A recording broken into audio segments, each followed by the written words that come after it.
Welcome to The Explainer. Today, we're diving into what I honestly think is one of the greatest paradoxes in all of human history. We are unpacking the story of a ruler who, let's face it, was arguably one of the least consequential pharaohs during his actual lifetime, yet somehow became undeniably the most famous pharaoh in death.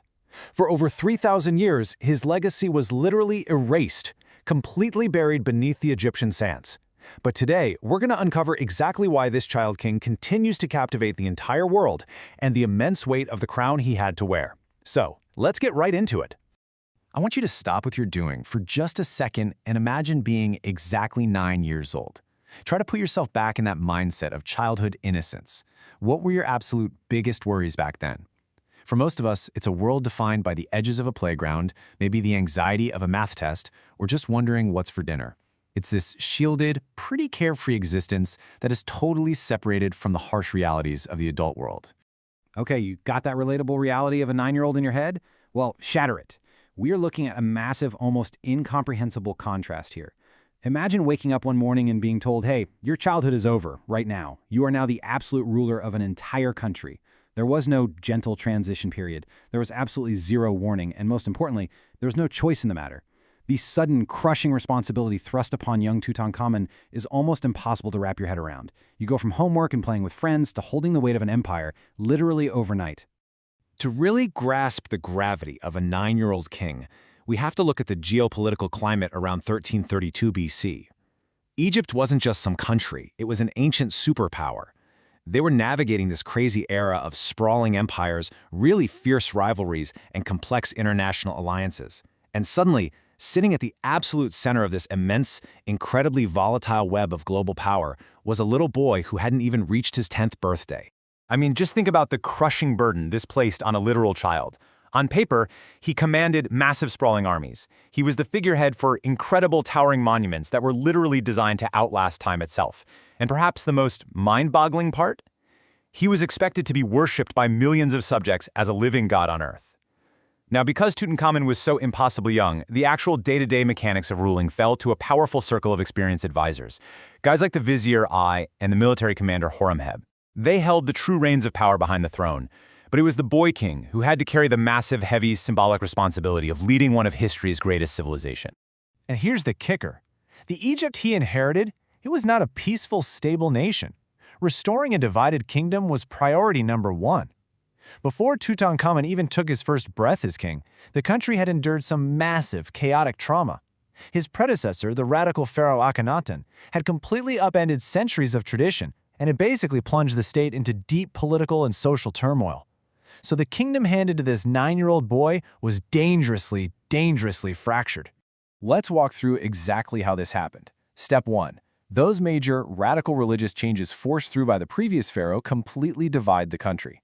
Step 2. Obviously, the Egyptian people become deeply, deeply unhappy. It was chaos. So step 3. The royal court, under Tutankhamun's name, reverses those controversial changes and completely restores the traditional, deeply rooted religious practices of Egypt. While his brief time on the throne wasn't filled with epic military battles or massive conquests, his administration successfully stabilized a really wounded nation. Together, they essentially brought order back to a kingdom that was teetering on the brink. But then, right as he's growing up, the story takes a sudden and very dark turn into the mystery of his death. Around the age of 18 or 19, just as he was finally stepping out of the shadows of his advisors and reaching true adulthood, Tutankhamun died unexpectedly. His death marked the tragic, incredibly abrupt end of a very short and highly controlled life. And honestly, it left behind a profound mystery that scientists and historians are quite literally still trying to solve today. If we look at the historical debates versus what modern scans tell us, the picture gets pretty fascinating. For decades, historians furiously debated what cut the young king's life so short. Was it a tragic, violent chariot accident? A sudden illness? Maybe a severe infection from a broken bone? Today, modern medical scans have painted a clearer, yet somehow still totally incomplete picture. Advanced imaging reveals that the young king actually suffered from a compounding series of health problems. We're talking crippling bone necrosis, a clubfoot that meant he actually had to walk with a cane, and severe bouts of malaria. Yet, even with all of our cutting-edge technology today, the exact, definitive cause that finally ended his life, it remains completely uncertain. Now, his story could have easily ended right there, but let's look at this timeline. In 1332 BC, he becomes king at just 9 years old. By age 18 or 19, he dies unexpectedly. And then, for 3,000 years, he is completely erased from history. Later rulers, especially his former commander Horemheb, intentionally scrubbed Tutankhamun's name from monuments and records. It was a targeted campaign to legitimize their own dynasties and essentially delete the messy era of his predecessors. The world entirely forgot that this boy king ever existed. Just pause and think about the sheer weight of that. 3 millennia of complete, intentional silence. Until, finally, we arrive at the year 1922 and an astonishing tomb rediscovery. In 1922, after thousands of years of sitting in the dark, the silence was permanently broken with a shocking discovery. British archaeologist Howard Carter had spent years enduring the blistering heat, endlessly shifting sands, and just mounting desperation in the Valley of the Kings. Just as his funding was literally about to be cut off entirely, Carter uncovered a hidden set of stone steps. And that staircase? It led to what is widely considered one of the absolute greatest discoveries in human history, Tutankhamun's long-lost tomb. Now, you might be wondering what made this specific tomb so incredibly special. Well, it was entirely untouched by ancient robbers. Almost every other royal tomb in Egypt had been ruthlessly looted by grave robbers in antiquity. But Tutankhamun's resting place survived miraculously intact. Why? Largely because it had been buried and hidden under the leftover debris from later tombs, like Ramses VI. This incredibly fortunate accident of history set the stage for an unprecedented reveal. It was a true, uncorrupted time capsule perfectly preserved all the way from the 14th century BC. Over 5,000. Let that number sink in for a second. That is the staggering, almost incomprehensible number of individual, priceless ancient objects packed into a remarkably small, completely undisturbed space. It wasn't just a burial site. It was a claustrophobic treasure trove of immense proportions, stacked floor to ceiling with the wealth of an entire empire. In the artifacts themselves, they tell a deeply poignant story. This wasn't just everyday clutter or generic royal wealth.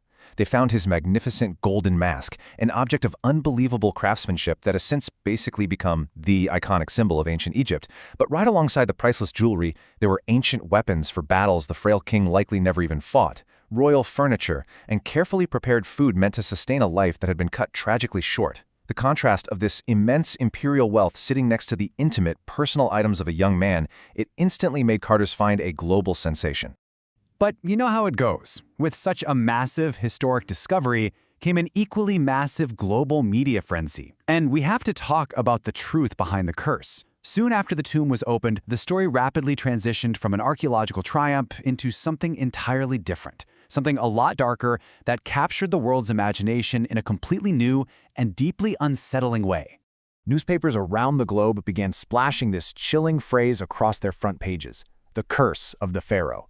Sensational rumors spread like wildfire, claiming that the ancient tomb was protected by a supernatural hex, and anyone who dared to breach its seals was absolutely doomed. And this frenzy was cemented in historical reality when Lord Carnarvon, the wealthy financial backer of the expedition, suddenly died from an infected mosquito bite just months after opening the tomb. Almost overnight, these rumors exploded into a full-blown global panic. So let's look at the legend versus the truth here. The global legend promised a supernatural curse bringing swift, inescapable death to intruders. But the scientific truth? It's far more mundane. Exhaustive research by historians and scientists has shown absolutely zero evidence of a curse affecting the excavation team. The truth is that Lord Carnarvon and the few others who passed away in the following years died of very ordinary, easily explainable medical causes. I mean, Howard Carter himself, the man who first breached the tomb, lived for another 17 years. There was no ancient magic at work. Yet, despite all the science, the logic, and the exhaustive debunking, the legend of the curse still lives on today. And that brings us to our final takeaway for this explainer. Sometimes the mystery is even more powerful than the truth.